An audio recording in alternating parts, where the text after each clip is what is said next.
Hi, beloveds. It's autumn. We are getting ready to return with the rest of our season all about love. I hope you've had a chance to rest and feel the sun on your face this summer. Adrian and I have been doing our best to rest.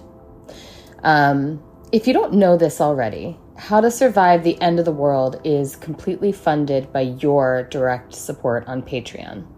We don't sell ads on our show, as you might have noticed. Instead, we give you the opportunity to get really cool merch.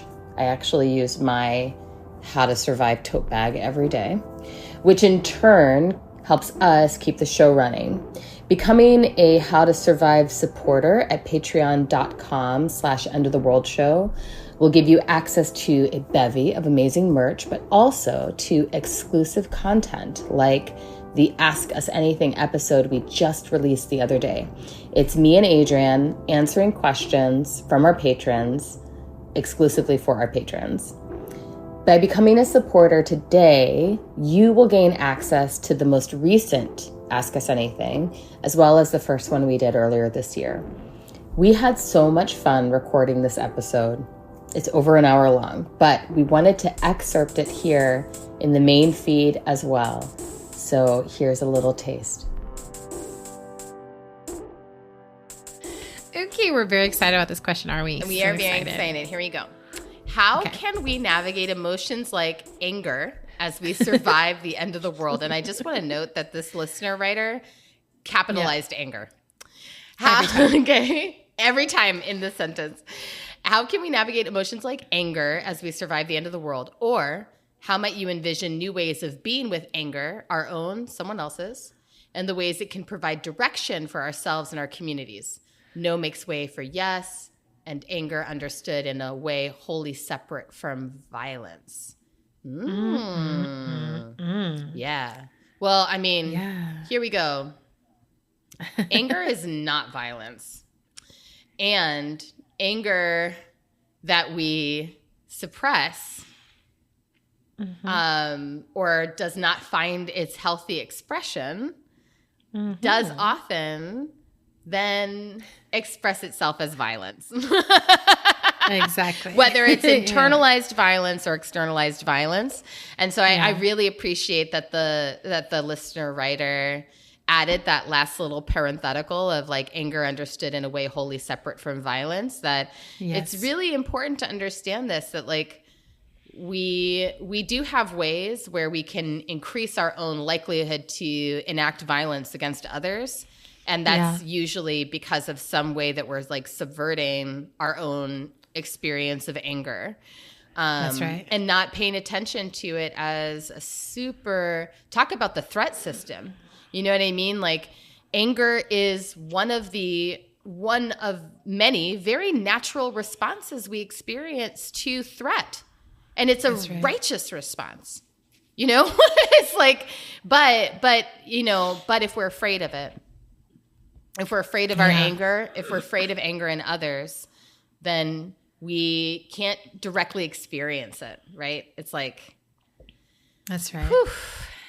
Yeah, I feel like anger. I feel like I've been learning so much about anger as a repressor, right? So someone who I feel like my socialization, my shaping was to like, I don't get angry. I'm not mad. It's fine. Everything's fine. Everything's fine. Everything's fine. I said it was fine. And I said it was fucking fine. Why don't you fucking back out of my fucking face? Yeah. So I don't know anything about it. I don't know her. But what I will say is, feeling anger, just like feeling other very strong emotions, often lets me understand the reactive nature of them. Like I'm like, oh, rather than repressing this, if I just let this move through me, like, like I usually will emote, I will let a sound out, I will let it move. Then I can actually harness whatever the energy of it is. Right. Sometimes it is actual anger. Sometimes it's rage. It's beyond anger. It's like I need a full physical outpouring and release. Sometimes it's justified. Sometimes it is purely reactionary and circumstantial. And, in some ways that's the hardest, where I'm like, there's no one to blame for this situation. I just have to, offset it.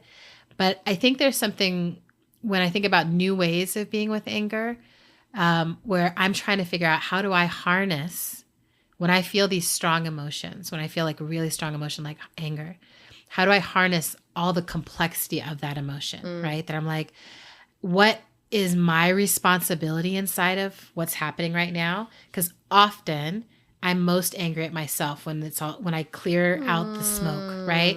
Because I'm like, I put myself in a situation where this was possible.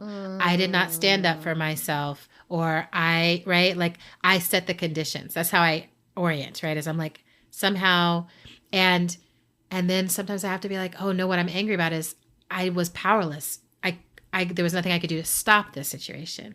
This was the only possibility, Yeah. So it's like when I start to unpack and pull all that apart, there's usually some great data in there for me on the other side of it, but I have to feel it first. And I think this is what I've thought for years. I thought I could repress it and just analyze it and get through it that way. Right. And now I'm like, oh no, when it comes up like a wave in the ocean, I have to let the wave move through. Yeah. And then there's data. There's like, oh, what was in that wave? And the other thing I want to share is that I find really strong emotions like anger, like grief, like the really, severe disappointment, like those kind of things.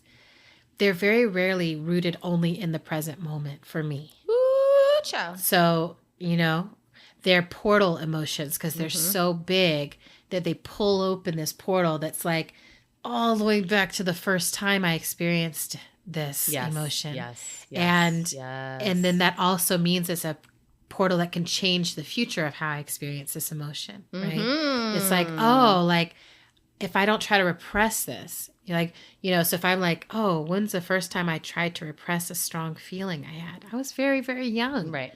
Okay. That means I've had a lot of practice, decades of practice of that being the way I respond to the emotion. Right. And now in order to get my needs met. In order to get my needs met. And now I'm like, that doesn't get my needs met. So, I keep having these moments where I'll have an outburst or something will happen that I'm like, I lost control. Yeah. And I'm so welcoming that, right? And I have the right people around me to be able to be with me in those moments where I'm like, I can really trust you to handle that. I can lose control of this emotion and it's not personal. I'm not trying to cause harm to anyone. I need to feel it. Yeah. And I think one of the things I'm really hoping for in terms of how it can provide direction, I think we waste a lot of the power of anger. So I think anger is one of our most powerful emotions, and we waste it on petty things that we could handle that could just be conflicts, right? It's just like, this is just a conflict. We can sort through it. We can strengthen through it. Our anger should be against systems of colonization. Our anger should be against systems that are harming our planet. Our anger should be against systems of capitalism. And like harnessing and collectivizing so that we are strategic with how we use our anger, that excites me. And I think that becomes possible as we learn how to literally feel it in real time. Like, it's like, oof, yeah.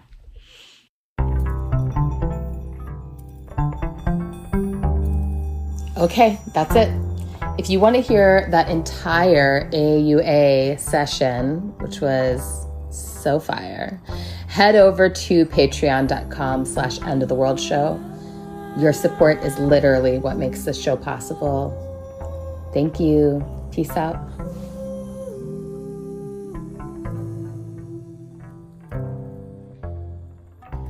Sitting at the edge of